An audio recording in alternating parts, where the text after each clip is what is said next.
gracias por estar con nosotros. Aquí sigue la W. Nuestro compromiso, como siempre, a partir de la 1 de la tarde es encontrarnos, pero ya de otra forma. Sigue la W en digital. Un saludo a todos los que nos acompañan a esta hora a través de los canales de YouTube y de Facebook de la W Radio Colombia, así como quienes se conectan con nosotros a través de nuestra página web wradio.com.co. Y nos vamos a hablar de un tema que es muy, pero muy interesante. Interesante desde la perspectiva de la justicia, desde la perspectiva de tratar de garantizar seguridad para los colombianos, pero también interesante por la polémica que ha generado. Para no ir muy lejos, yo quiero retomar un trino que fue hecho más temprano por un senador de la República. Además soy candidato y uno de esos miembros que se mueven mucho en la coalición del pacto histórico. Aunque declinó Gustavo Petro, de su precandidatura. Exacto. Ya no es candidato a la presidencia, pero pues él quiere volver al Senado, ¿no? Claro, y además está ahí como jefe coordinando muchas cosas en el pacto histórico. Se trata de Roy Barreras, que puso el siguiente trino, que es un poco inquietante. Dice: ayer Duque sancionó la ley de seguridad, que es peor que el Estatuto de Seguridad de Turbay, penaliza la protesta social, justifica el asesinato de jóvenes, legitima la justicia por mano propia, legaliza el paramilitarismo urbano y anuncia, Paola, demanda ante la Corte Constitucional. Sí, Juan Pablo, pues básicamente toda la oposición ha anunciado que va a demandar esta ley de seguridad ciudadana que fue sancionada apenas ayer por el presidente de la República, Iván Duque, y que pues para la oposición es completamente inconstitucional. Sin embargo, pues el gobierno la ha defendido porque dice básicamente que es ponerle un tate quieto a los delincuentes en Colombia. Y tiene varios puntos, si me permite se los resumo, que son muy importantes y que sí van a ayudar a fortalecer la seguridad en el país, en esas zonas en donde pues hay más riesgo y se están presentando más delitos casi que a diario. Por ejemplo, la reincidencia se paga, la pena será más grave para quienes en los últimos 5 años hayan sido condenados por delitos dolosos, es decir, si a un ladrón, a un delincuente ya lo habían capturado por algún delito doloso, pues reincidir va a costarle más o a pagar más caro por reincidir, pero además quien asesina a un miembro de la fuerza pública tendría una condena de hasta 58 años de prisión. Habla también esta ley de seguridad ciudadana, por ejemplo, de dar cárcel, hasta 4 años de cárcel para aquellas personas que roben implementos celulares, computadores y demás dentro que valgan menos de 4 millones de pesos, y unas penas más largas para los que roben objetos que sean de más de 4 millones de pesos, objetos de muy alto valor. Y hay un tema que es bastante polémico y es el tema de la legítima defensa privilegiada. Eso es, digamos, lo que más ha causado polémica, porque lo que se dice por parte del gobierno, lo que el gobierno está defendiendo, es que pues, si a usted lo invaden en su propiedad privada, que pues en Colombia la propiedad privada es casi que sagrada, pues en su carro, en su casa, no, pues casi usted que va sagrada, a poder... no, la propiedad privada es sagrada, Paola, es sagrada. no pues podemos, usted eso tiene, no entra en discusión. Usted tendría derecho pues a su legítima defensa y se cambia la carga probatoria, es decir, ya usted no lo van a acusar por un homicidio en caso de que pues usted haya tenido que matar al ladrón o algo, sino que lo va a ir a juicio por un tema de legítima defensa. Pero bueno, yo creo que lo que tenemos que hacer aquí es ir primero que todo con alguien que nos va a explicar los alcances de la norma, y luego estaremos discutiendo, debatiendo y analizando de la mano de juristas y también de otros integrantes del Congreso de la República la realidad ya en la puesta en marcha de esta Ley de Seguridad Ciudadana, que para mayores detalles es la Ley 2197 del 25 de enero de 2022, fue ayer que el presidente la promulgó. Es un gusto saludar al ministro del Interior, Daniel Palacio, quien muy amablemente se conecta con nosotros a esta hora. Señor ministro, buenas tardes y bienvenido a Sigue la W. Juan Pablo, buenas tardes, un saludo muy especial para ti, para Paola, para toda la audiencia que nos acompaña el día de hoy. Bueno, señor ministro, son muchas preguntas las que hay que hacer sobre esta iniciativa, pero yo quiero arrancar con el trino que estábamos presentando hace un instante, el trino de Roy Barreras, en donde él dice que esto es peor que el Estatuto de Seguridad de Turbay, que se penaliza la protesta social, que se justifica el asesinato de jóvenes, que se legitima la justicia por mano propia. Cojamos cada uno de estos elementos. ¿Se está penalizando la protesta social, señor ministro?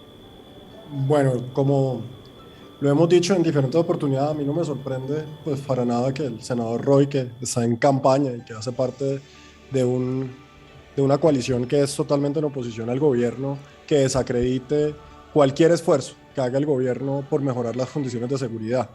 Cuando él habla del Estatuto de Seguridad de Turbay, no sé, Juan Pablo, en todos esos saltares que ha dado el senador Roy, si en ese momento de pronto él votó por Turbay, porque es que como él vota por Turbay, votó por Pastrana, después estuvo con Uribe, después estuvo con Santos, ahora está con Petro. Entonces uno no sabe ahí en esas tendencias del doctor Roy en qué momento la seguridad democrática, por ejemplo, era buena, ya después no era tan buena. Entonces, pues esa discusión con Roy es perdida. Lo que sí le puedo decir de manera muy clara, Juan Pablo, es que en ninguna parte, ninguna de esas aseveraciones o afirmaciones que hacen ese trino se encuentran en la Ley de Seguridad Ciudadana. Que sea una interpretación que él le quiera dar de forma populista, está claro, pero lo podríamos mirar artículo por artículo para ver en dónde se está estableciendo, por ejemplo, autorización de asesinar jóvenes, en dónde se está estableciendo algún tipo de paramilitarismo como habla, y en dónde se está limitando la protesta social. Creería que ninguna de esas afirmaciones que hace el senador Roy Barreras corresponden a lo que está en el texto, corresponden a lo que fue aprobado, y corresponden a lo que ha sido la intención de esta ley, que busca mejorar las condiciones de seguridad en el país. Claro, pero por ejemplo, a la hora de hablar de la legítima defensa, el texto de la ley 2197 sí desarrolla de algunas maneras cómo la legítima defensa pues queda cubierta o amparada para no generar ningún efecto penal para quienes estén, buscando evitar que se cometa un atentado contra un bien inmueble o contra un bien pues, que sea propiedad de una persona. A la hora de fortalecer eso, perdóneme, ministro, la legítima defensa no se está abriendo una puerta para eso que el senador Roy termina llamando paramilitarismo urbano. Qué bueno lo que pregunta Juan Pablo, pero yo creo que eso tiene que quedar claro. Y obviamente, nuevamente vuelvo y digo, en esa aspiración política o en esas campañas siempre hace parte de lo que ha sido el léxico de esta coalición, hacer llamados al paramilitarismo y temas de eso. Pero seamos claros, la legítima defensa en Colombia hoy existe y ha existido desde hace mucho tiempo. En este artículo, en donde claramente se establece en dos situaciones, Juan Pablo, y comencemos entonces a descartar mentiras. Primero, que este artículo autorizaba a disparar de manera indiscriminada en una marcha o en un espacio público y que lo que estaba dando era una autorización para que los ciudadanos pudieran disparar a sus anchas en las calles. Eso es absolutamente falso.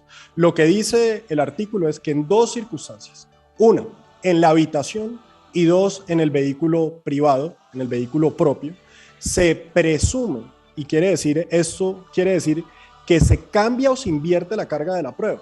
Hoy esa legítima defensa está, para que seamos claros. Si antes de esta ley alguien entraba a su casa de manera violenta, irrumpía, y el ciudadano en su hogar se defendía, la legítima defensa hacía parte de eso. La única diferencia era que el ciudadano tenía que salir a demostrar que él actuó en legítima defensa. Mejor dicho, la carga de la prueba la tenía el ciudadano. Aquí lo que estamos diciendo es, en esta situación, la carga de la prueba no es del ciudadano, porque el ciudadano está en su residencia. Se presume que el ciudadano estaba en un estado de indefensión, que estaba en un estado de desprevención y que estaba bajo una presunción de seguridad y de tranquilidad.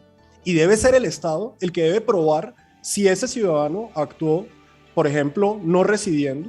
Segundo, si se extralimitó, si no fue proporcional su actuación. Y en eso tendrá que demostrarlo la Fiscalía y la Policía Judicial. Y por el otro lado, sigue existiendo el test de proporcionalidad que el juez debe realizar para determinar si hubo algún exceso por parte del ciudadano. Entonces aquí lo que hay es una carga de la prueba que se invierte. En ningún momento se está diciendo que la acción penal se extingue. Y ahí le hago una corrección a Paola, que también la escuché diciendo que entonces esto lo que llevaba era que no hubiera acción penal. No, eso no dice eso. Lo que dice es que para que haya acción penal la debe iniciar la fiscalía, la debe iniciar la actuación, y es él el que debe comprobar la actuación indebida del ciudadano. Bien, pero, no al revés. Pero mire, eso ministro, es lo que establece. Del articulado de la ley. Entonces, artículo 3, modifíquese el artículo tal, ausencia de responsabilidad, no habla lugar a responsabilidad penal, ¿cuándo? Y me voy al numeral 9, al noveno.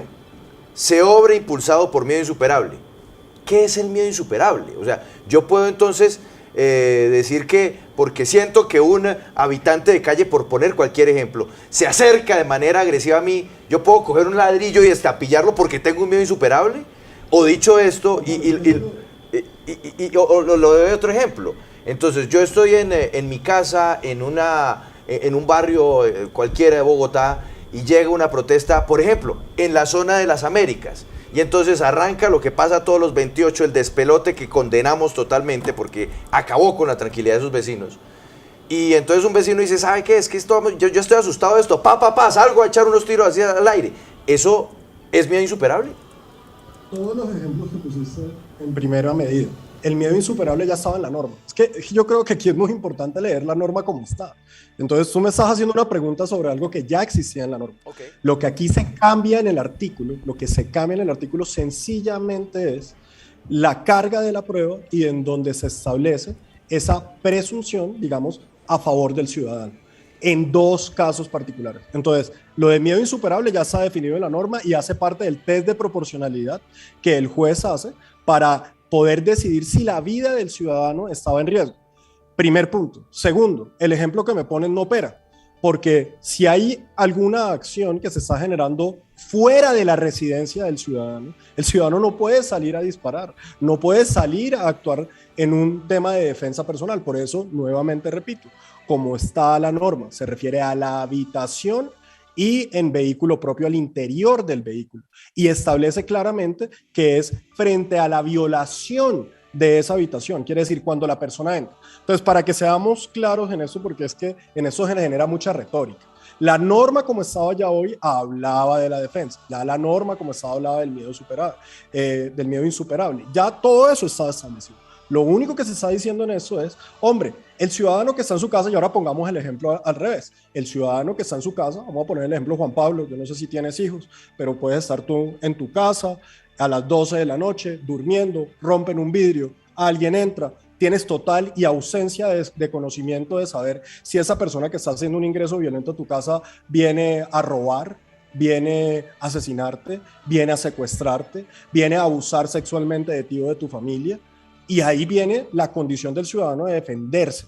Ahora, aquí no se está diciendo que el ciudadano se puede defender con una bazuca, ni está diciendo que el ciudadano puede salir y hacer lo que le dé la gana y entonces torturar a la persona o que está a su libre albedrío de hacer lo que considere. No, lo que se está diciendo es que se presume que el ciudadano se defendió, quiere decir el ciudadano indefenso, en este caso Juan Pablo, que estaba en su casa, y debe ser el fiscal, debe ser la policía judicial la que demuestre si ese ciudadano actuó con sevicia, si ese ciudadano actuó con desproporcionalidad, y nuevamente será el juez al final del día el que determine si existió o no existió una responsabilidad y cómo fue ese test de proporcionalidad que hace el juez. Bastante claro sobre ese punto, ministro. Y quiero que pasemos entonces a otro, que usted también lo mencionaba, y es que no se trata de permitir que se vayan a asesinar jóvenes en las calles, por ejemplo, o que se esté persiguiendo la protesta social. Sobre eso hay quienes dicen, los detractores de esta ley, que por qué se estableció ese artículo en el que se va a dar hasta 53 años de prisión a quienes asesinen a miembros de la fuerza pública, y en cambio no se estableció nada frente a los policías que también tengan abuso de la autoridad e incluso puedan llegar a cometer homicidios también contra jóvenes que protestan en las calles, como ya lo vimos en las marchas del 2020. Pues Paola, me sorprende, pues de hecho toda tu premisa, porque es partir que quien asesina a un miembro de la fuerza pública es alguien que protesta. Y si esa es la premisa, pues estamos partiendo de una premisa totalmente equivocada. No, yo no dije eso. Porque me acabas de decir, sí, qué pena Paola, pero déjame, yo te contesto. Tú me acabas de decir de manera clara, me acabas de decir que por qué al policía que pero yo no asesinan dije se que le da en medio de 58 una años de protesta. cárcel, No, yo no pero dije al que en medio de una protesta no. protesta. Ahí no hay relación absolutamente en ningún sentido. Quien asesina a un policía nos estamos refiriendo a cualquiera que asesina a un policía. Exacto, y yo por sea eso un no dado, dije que en medio de sea la un protesta. delincuente, sea cualquier persona que asesine a un policía. Pero ahí hace parte una parte de eso que tú decías, Paola, y yo creo que hay que leer el artículo entero. El artículo entero no menciona solamente a los miembros de la fuerza pública. No, también El a los artículo dice hasta periodistas. 58 años de cárcel, hasta 58 años de cárcel para quien asesine a un miembro de la fuerza pública, a un menor de edad, a un líder social, a un defensor de derechos humanos y a un periodista. Son esas 5 categorías las que se les está dando una protección especial en donde se eleva a 58 años de cárcel su condena. Ahora, la pregunta es, ¿por qué alguien habría de oponerse a eso? No No nos estamos lo oponiendo. entendería. No, pero es que también yo le pregunto porque es de las críticas que se han hecho a esta ley, que incluso dicen que solamente está hecha para defender los derechos de cierta población y de otra no. Por ejemplo, de los jóvenes que salen a protestar y que han sufrido ataques de los policías que abusan de su fuerza. ¿Qué pasa con esos policías? ¿Por qué no quedó nada establecido para castigar también cuando se trate de crímenes contra jóvenes por parte de la fuerza? A ver, Paola, lo primero, esta es una ley que está diseñada para atacar al delincuente. Y es atacar al delincuente que roba, que hurta, que genera daño en bien ajeno, que asesina, que utiliza bienes ilegales. Eso es lo que está establecido aquí. Entonces, esto no es una pregunta de por qué sí unos y por qué no los otros. En el Código Penal colombiano existen sanciones para el que asesine a alguien. El que asesine a alguien tiene que pagar. Lo que estamos diciendo aquí en esta ley de seguridad ciudadana es que hay en unos casos en particular donde hay una protección adicional. Y ese caso no es solamente la fuerza pública. Entonces, yo hoy realmente les digo que estoy absolutamente confundido. Porque yo no puedo entender cómo una persona como el senador Cepeda o como algunos de los miembros de la oposición salen a decir que esta ley es una violación de los derechos humanos. Pero al mismo tiempo estamos diciendo que quien asesina a un líder social, a un defensor de derechos humanos, tendrá la sanción más alta que dé el Código Penal colombiano. Es que no es solamente la fuerza pública. Ahora, yo entiendo que a muchos les molesta que se haya metido en la fuerza pública y de pronto por eso no lo votaron. Pero aquí el mensaje es claro y contundente. El mensaje es decir, hay una población que por su función, que por su edad, que por su importancia para la sociedad, deben tener una protección adicional. Y vuelvo y lo repito, los niños, los periodistas, los líderes sociales, los defensores de derechos humanos y la fuerza pública. Sí, quien ministro. asesine a una persona que esté en una protesta, pues tiene todo el peso de la ley que corresponde a lo que establece el Código Penal para el homicidio de un ciudadano.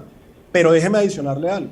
El día de ayer también se sancionó una ley, que fue el Código Disciplinario de la Policía Nacional, en donde se establece, por ejemplo, no solamente nuevas conductas que exigen a los miembros de la policía su más alto compromiso a la excelencia y al respeto de los derechos humanos, sino que, por ejemplo, se establece que cuando haya una violación de derechos humanos, por poder preferente esa investigación pasa a la Procuraduría General de la Nación. Sí. Entonces, Ministro, digamos yo quiero, que ahí son normas complementarias. Yo quiero hacer énfasis en lo que dice Paola y lo que entiendo y que ella quiere retomar no es poner en términos de que entonces por qué se sanciona a esta persona y por qué a esta no, porque igual estamos hablando de una vida humana. Y aquí lo hemos hecho pues un cubrimiento muy importante en Sigue la W, incluso hablando con la familia del capitán asesinado en el marco de las protestas cuando iniciaban hace un año en Soacha. Entonces aquí no se trata de que porque si este sí y este no, esto no es lo que quiere decir Paola, pero sí le hago un énfasis a lo que ha suscitado esta discusión con los policías. Por ejemplo, cuando un policía esté agrediendo, hay un caso, no hay excepciones, pero le voy a poner este caso como ejemplo de lo que sucedió en las protestas.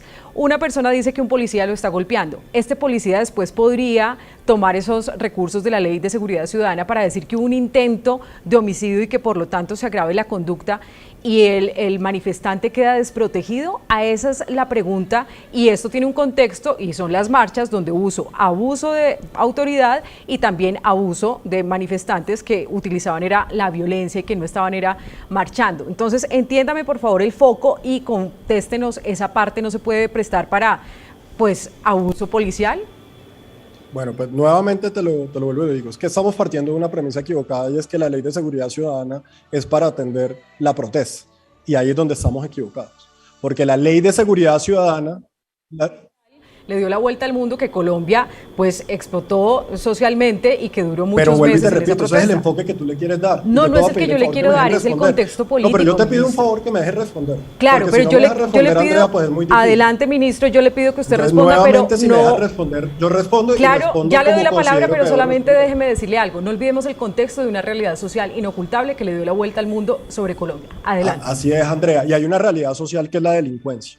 Entonces, si ustedes quieren circunscribir la Ley de Seguridad Ciudadana a un tema de protesta, pues bienvenidos, eso es su prerrogativa.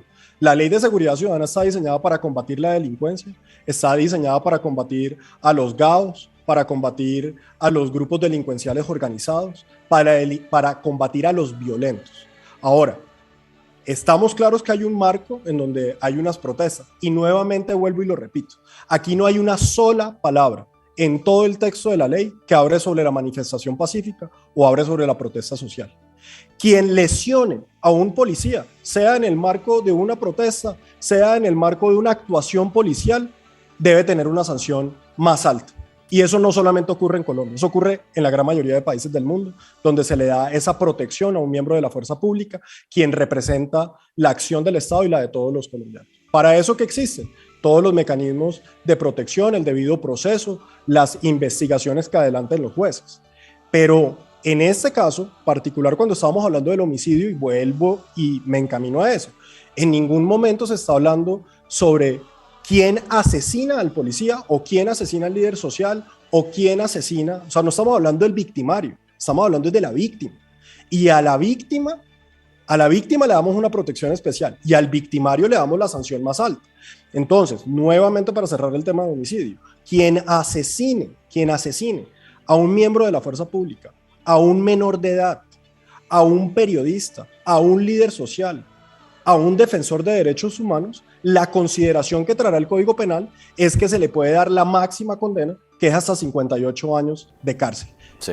Entonces, eso es general, eso no es dentro del marco de una protesta, eso es para todo y para cualquier hecho que suceda donde cualquiera de estas poblaciones sea víctima de un homicidio. Ministro, por el otro lado, perdóneme un segundo, ministro, es que en instantes vamos a ir también con el senador Antonio Sanguino, que tiene otra perspectiva sobre el tema, pero sí queremos terminar de darle unas puntadas con el ministro del Interior, toda vez que es una de las personas que estuvo pendiente de la construcción de este documento, de esta ley, y nos puede ayudar a aterrizar desde la perspectiva del gobierno qué es lo que se busca y qué se alcanza en la lucha contra la delincuencia gracias a esta Ley de Seguridad Ciudadana. Así que en segundos estaremos con el senador Sanguino, pero entonces rápidamente unas últimas preguntas para el ministro del Interior. Mauricio, por favor. Ministro, yo quiero hablar de un aumento de penas con las modificaciones de los artículos 104 y 119 del Código Penal.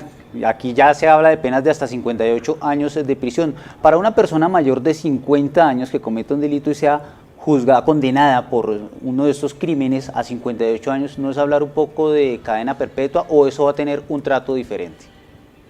Mauricio, nuevamente, la condena hoy a 58 años de edad ya existe y existía para menores de edad. Entonces, eso ya es una realidad hoy. Una mayor de 50 años, en esos casos, ¿cómo en aplica? El Código Penal, yo te contesto como Código Penal, no te puedo contestar frente al otro. En el Código Penal eso ya existe hoy. O sea, antes de ayer de que se sancionara la ley, ya existían condenas superiores a los 58 años de cárcel. Aquí lo que estamos llevando es, en donde solamente había 58 años de cárcel para los menores de edad, para los asesinos de los menores de edad, estamos diciendo que ahí se vinculan otras poblaciones. Ahora, yo entiendo la pregunta. Realmente te tengo que decir que mi preocupación en este momento es más la víctima que el victimario. Y el mensaje que estamos dando es que quien asesine a estas poblaciones debe tener la condena más alta que tenga el Código Penal colombiano. No hemos inventado una pena nueva, o sea, quiere decir, la pena de 58 años que traía el Código Penal ya existía hoy, entonces no estamos generando una especie de cadena perpetua como lo estarías preguntando. O sea, esa pena ya existe hoy. Lo que estamos llevando es a unas poblaciones adicionales a que tengan esa condena. Ministro, yo quiero, y me queda una pregunta, una Paola, y vamos con el senador Sanguino. Yo quiero que hablemos de los traslados por protección, que aparecen también modificados en esta ley de seguridad ciudadana. Dice, modifíquese el artículo tal, el cual quedará así, bueno, traslado por protección, que en los momentos de las protestas que se vivieron el año anterior, se usaron mucho, y uno veía que entonces cogía una persona que estaba en la protesta, la montaba en un carro y decía, no, es que esto es traslado por protección. Entonces dice, se podrá trasladar para su protección en los siguientes casos: cuando se encuentre inmerso en riña, cuando se encuentre ambulando en estado de indefensión, padezca alteración del estado de conciencia por aspectos de orden mental, se encuentre o aparente estar bajo efectos de consumo de bebidas alcohólicas o sustancias psicoactivas, realice actividades peligrosas o de riesgo que pongan en peligro su vida o integridad o la de terceros, o se encuentre en peligro de ser agredido. Dentro de estos literales que aparecen en ese artículo, ¿cuál se podría enmarcar para el traslado por protección que vimos en las protestas? O precisamente eso ya no volverá a pasar y la policía no podrá decir, a este ciudadano lo vamos montando en un carro y nos lo llevamos porque traslado por protección. Juan Pablo, muy importante la pregunta que haces, porque ese artículo como está, y nuevamente yo creo que es que lo importante es mirar qué es lo que se cambió. Ese artículo como está tal cual como existía en el Código de Convivencia y Seguridad Ciudadana. Todas las causales que acabas de leer son las mismas, que ya existían. Lo que se está adicionando a ese artículo, primero, es prestación médica en el centro de traslado por protección. Sí, eso lo vi. Tiene que estar en el lugar, pero que además el centro tiene que estar a cargo del municipio donde se realice la... El centro tiene que estar a cargo del municipio. Exacto. Ni la fiscalía. A usted no lo podrían decir, lo traslado por protección y me lo llevo para una estación de policía. No se puede. Precisamente, y eso, por eso nuevamente yo digo que me da mucha curiosidad a veces la oposición a eso. De hecho, le digo, la que introdujo la modificación a ese artículo, que introdujo varios cambios, fue la representante Juanita Gobertos, precisamente la que introdujo el tema de que hubiera presencia médica, y esto fue recogiendo de cierta forma una inquietud que se había generado por la Defensoría del Pueblo, por muchos actores internacionales, frente a que el traslado por protección se hiciera a estaciones de policía. Y precisamente lo que se denota en este artículo es básicamente la prohibición de llevar con traslado por protección a una estación de policía, y que tiene que ser a los centros de traslado por protección precisamente que administran los municipios, en donde debe haber presencia de la personería, debe haber presencia de la Defensoría del Pueblo. Vigilancia, Vic. Cámaras de vigilancia. Cámaras, circuitos de televisión, Vic, tiene que haber. Exactamente. Entonces, nuevamente, Juan Pablo, lo que esto busca es mayor transparencia cuando se haga el traslado por protección, que haya mayor, mecanismos de protección para el ciudadano que está haciendo trasladado por protección, y de cierta forma recoge lo que la CIDH dijo y lo que muchas de las organizaciones defensoras de derechos habían dicho, y que la misma policía comparte. Pero y que fue esto es además propuesto por la policía. Pero esto es importantísimo, ministro, porque entonces, en caso eventual de una protesta, aquí estoy, hablando sobre algo hipotético.